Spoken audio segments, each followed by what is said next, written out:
sponge cake is perfect for any occasion, but have you ever wondered how people make the most beautiful and professional-looking cakes at home?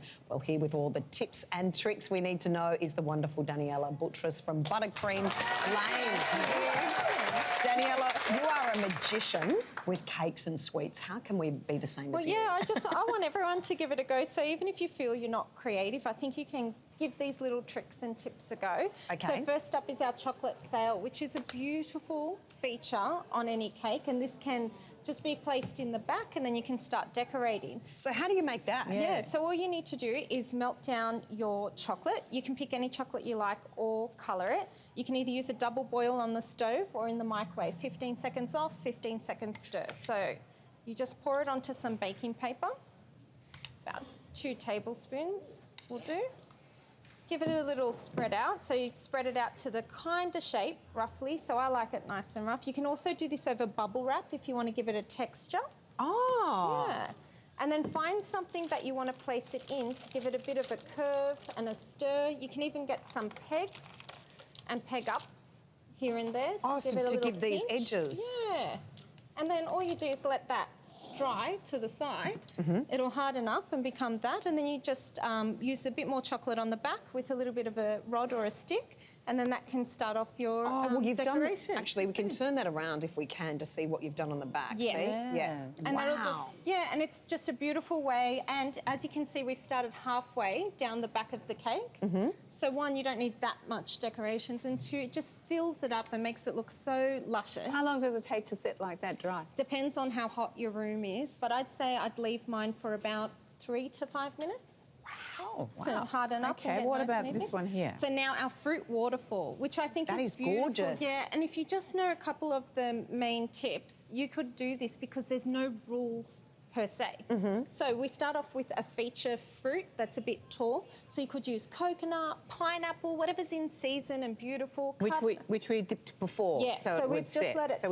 we did that. So you dip it into the and chocolate. then we just put it on, and we set just it put it the on the top. cake. Yeah. And right behind it is just a few little strawberries to help it stand up and set there.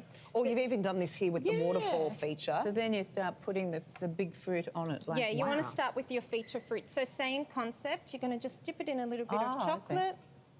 We'll place that there. And then start with your whole strawberries, because this is a rather petite cake. Nice way of saying small. Yeah, exactly. We'll start off with our bigger fruits and then we'll work our way down. So we dip them all? Yes, you can. So when they're setting on the top, I would. And then on the side, so say we have our half strawberries, on the side to start our waterfall, you just use a toothpick to go right through there. And that'll keep it in. Obviously give your guests the warning that they are there. Yes. But it's nice and easy. Daniela, what I love is, I do this all the time, is you go and buy a cake and just cut the top off and then you ice it and it looks like you've made it at home. Yes. Can you do that with these if you're running out of time? Definitely use these cheats to go and do that as well. And I say go for it. I'm always cheating if I can.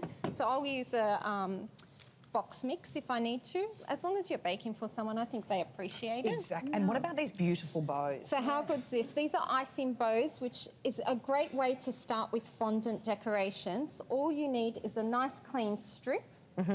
Then you fold it in half, so just a little bit of water here will activate the stickiness in the icing. Sorry, where do you buy these from?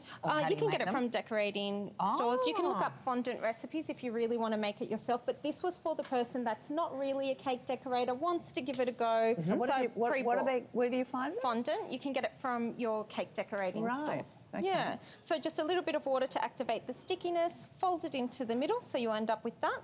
Give it a little pinch. So turn it over, give it a pinch, and then you've just got this little part here, so a little rectangle, goes right over to cover it up, and 2 straight little tails. So you use it for cupcakes and big cakes? Cupcakes, and you can make a different size. So this one here with the cherry finish. Oh, it's a big one. That's a big one. So just depending on how you cut that first strip will give you your size. And also this cherry design is something that I think is quite easy. if you want something pretty. It's that nostalgic Sunday cake kind of look. It's gorgeous. And the fork finish and the spoon finish on both these cakes are from one of our other segments that you can see on Studio 10's YouTube. I don't know what the others are going to do, but Tash and I are going to eat cake. Yes, exactly, and enjoy bread. these. And for delicious sweet treats and cakes, you can head to buttercreamlane.com.au. Daniela, thank you as always. Thank you so much.